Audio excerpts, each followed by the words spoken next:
So I thought I'd make a video showing my little service truck here. I do mobile auto repair here in Northwest Colorado. You can see, real pretty. We're right in the heart of mud season, beginning of spring. I think it's April 9th. So the snow's melting and that's what we get. But anyway, so the truck is a 99 Tacoma SR5 extended cab. You can see it's got the what we call over here a Jack's bumper, big cattle pusher bumper. It's got the winch and the light bar. I won't go over the truck too crazy because that's not really what it's about. But and then I've got this ARE, I think is how it was advertised, ARE utility topper. And then you see here, get the back open, but you can see it's just got like the big kind of glass thing that comes down. What I like about this topper here is that both of these kind of cabinets here are actual cabinets. You know, sometimes you get one that's like a pass-through. Well, these aren't. These are both actual cabinets. So I really like this. So I guess we'll do the back first. A couple of kneeling pads. You're always laying in the snow and the mud and concrete and stuff like that. I've got a Harbor Freight 3-ton, sorry, floor jack. That one's real old. That's the old all steel low profile one. It's probably 8 or 9 years old maybe. It's creaky, it's heavy, but it's made me a ton of money through the years. And then I just got one 6-ton jack stand. I do have another one in my little trailer, but one usually gets me by. In there I've just got some cribbing, towel, funnel, and then there's just some junk back there, a pair of jumper cables. I do normally keep a jump box on this truck, but I find that sometimes the jump box isn't enough, especially for like diesel pickups. There's a lot of diesel out here, and dog sounded close. And sometimes you need the jump pack and the jumper cables. Or what the jumper cable is really good for is being able to charge a battery remotely. So I like having that. And then a grease gun, and I think that's it for in here. Take a look at these cabinets. They're not real super organized. Everything's kind of just piled up on top of each other, but you know, it works. And let's see, so here I've just got a light, some common sockets, some 3/8 impact, Mako. Oh no, sorry, these are cheap Amazon 1/4-inch ones. These are the Mako 3/8 impact universals. And then I just got shallow, semi-deep, and deep 3/8. Just these are gear wrench, the semi-deeps, and then these two are mostly Harbor Freight actually. And then in the back, I think it's like a Sonex 1/2-inch impact universals from 12 to 24. Couple ratchets, some long pliers, couple long extensions, some Nipex Cobra pliers, a pair of gloves, a big Wilton, I don't know what that is, 4 or 5 pound sledge, kind of got the long handle on it. I love that thing. Smaller hammer, big crescent wrench, pair of random vice grips. I think that's it for that side. And then here's all just my cordless stuff, 1/2-inch impact. It's all Milwaukee. There's a 3/8 and a 1/4-inch old style Milwaukee cordless ratchet. This is just a non-fuel drill. You know, the 12 volt one. The fuel one I do have still, but the trigger took a dump on me, so it doesn't really work. I got a 3/8 stubby impact. This is just a 1/4-inch bit driver that I bought a cheap quick connect 1/4-inch like roll-lock disc holder on it. So I got a kind of a cheap you know, what do you call it, die grinder, I guess, with a cookie wheel on it. Little mini hacksaw. Let's see what's up here.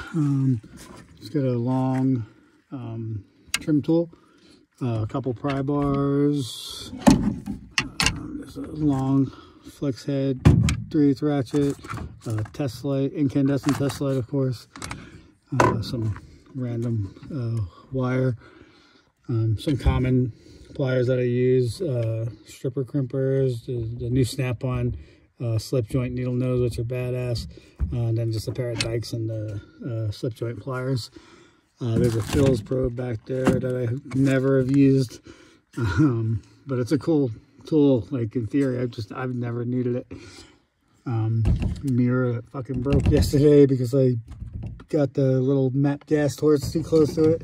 Another mirror, some extra M12 batteries. There's a full set of these. I don't know who makes these. Oh, Easy Red, you know, flex head ratcheting, like real long ratchets. Those are pretty awesome. There's this little mirror there. And then up here, I just got one of these cheap Harbor Freight magnet bars. I just got a little carbide scraper, a little snap-on mini pocket pry bar, long right angle pick, a little trim tool, snap-on trim tool, and then kind of a bigger snap-on pick, and then just a couple screwdrivers, another battery. And then these are just cheapo Harbor Freight 1/2-inch chrome deep sockets. I kind of use them like lug nut sockets, low profile. That's a 17, 19, 21, and 22. I've had these for years. They came in like a set, like that 301 piece set. And these are the only ones I have left. And I've used them on impact for years. You see they're all tore up. But I've never broke one, never had a warranty one. I just got a magnet, you know, one of these retractable test leads. This is a gear wrench. I won't open it up, but it's just a gear wrench, 1/4 inch, like their master socket set with the ratchet and everything. Cheap Harbor Freight bit set. This box is kind of a catch-all here. This is just a full set of not tacked in there, like Mako, the old Mako USA made metric wrench set. It's like 8 to 24, so a full wrench set. A little Harbor Freight, not Harbor Freight, snap-on punch set, punch chisel. There's kind of a assortment of their punches, and then here, oh, what else do I got in here? I got a snap-on pick screwdriver set. Got like the Torx drivers, a full pick set, and then mini screwdrivers. And then in here it's just, oh, one of my punches fell out. In here it's just my deep impacts. Most of them are great pneumatic. There's a snap-on one there. And then this is just another little bit set. I'll show you here in a second. But I don't have any other way to organize these, so it's just where they are. And then this set here is it's a Weehaw, just a bit set, and it comes with like a little ratchet, and it comes in handy every once in a while. I like the little metal case it comes in. But I just stick that in there. I know this video is probably making you guys dizzy. I'm sorry. Let me put my little punch away. There, and then you can see what it is. A couple chisels, some drift punches, a couple roll punches, a center punch. Nothing fancy. And then the only other thing in here is this. Let me pull this down here. Oh fuck, that's heavy. And this is it's just a snap-on little metal box, but it's just a gray pneumatic set. There's a couple other kind of oddball sockets in here. It's just my shallow 1/2-inch impacts. There's a random 1/2-inch extensions, universal, and then this is just I forget the inch 11/16 socket for the Dodge hub nuts on the 4-wheel drives, 2500s, 3500s. And I think that's it on this side. I'm trying to do this all in one take. Then in the truck, I usually keep just my scan tool. It's just a snap-on, I don't know, like a Triton or something like that. It's good tool. It's got the latest software update. It's also got the Vantage Pro that's built into it. So it's got the 2-channel lap scope and all the Vantage Pro info. So it's a handy tool to have. And then on this side, this is the side I don't use as much. Give you a whole shot here. Hopefully the shadow's not too bad here. Sun's starting to go down. And here I just have like a bunch of consumable stuff. Like, you know, lubricant. This is just fast iron hand cleaner. A couple things to brake clean. A tube of grease, RTV, pipe dope, a little map gas torch, and an extra map gas cylinder back there.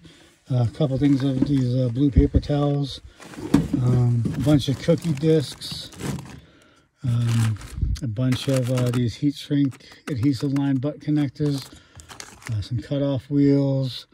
There's the yellow heat shrink butt connectors, a snap-on torch. That's the rest of that set that came with the 1/4-inch quick change adapter for the cookie wheel. It came with like 14 bucks or something like that. It's pretty cool. Just a random roll of wire, electrical tape, masking tape. I think there's a bag of zip ties back there somewhere. Yeah, right there. Up here I've just got Milwaukee grinder, angle grinder.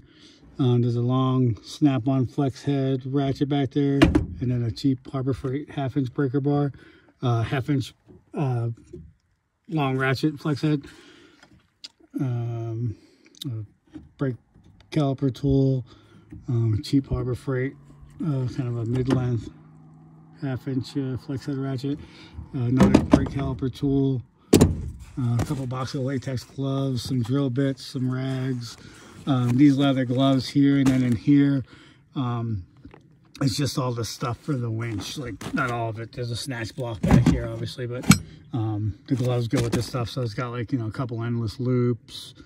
Oh shit, what else is in there? I think it's just mostly endless loops, the controller for the winch. You know, just some strapping and stuff like that. And then the gloves go with that, and then the snatch block as well. Power Probe 3 in here, and then that's a gear wrench master bit set, I guess you would call it. It's like a 1/4-inch streets and 1/2-inch drive. Allens, Torx, tamper-proof Torx, long Allens, an E-Torx set. It's a nice set, and it'll pretty much do 99.9% of what you need, you know, to do. Just a Fluke 115 in here, measuring tape. This is just a cheap Amazon wind back tool for brake calipers that you have to wind back, obviously. This is just a wrench snipe. What else? Oh, Milwaukee inflator for doing tires, you know, airing, not really airing up tires, but checking air pressures in tires. It's also good, like, if you're going to air down to go over some crappy terrain. Wire brush, snap-on brass hammer, a little dead blow hammer. That's just a self-tapping screw set that I bought from Harbor Freight to put all these magnet strips up. I think that's it. We went over the jack and stuff. Yeah, there's a can of butane back here. But there's more stuff back here. That's crazy. But yeah, that's it. I mean, like I said, it's not organized, and it's not all the tools I have. You'll notice, like, there's none, like almost none of my blow molded cases, like fuel pressure tester, ball joint set, yeah, just like the stuff you need, but you don't need. You know, this is what I would call like my 85%. Like, this will cover 85% of what I'm doing. And I'm never like more than 10 miles from my box. So if I need anything else, I can just, you know, run and get it. It's super inconvenient, but I have that option. But that's it. If you guys want to know more about the truck or anything like that, just, I guess, leave it in the comments. And I'm going to try to start making videos and stuff. Some of the places I go out here to fix cars and trucks and tractors and all kinds of stuff. Some of it's pretty interesting, so I think it'd be interesting to watch. But anyway, thanks for watching.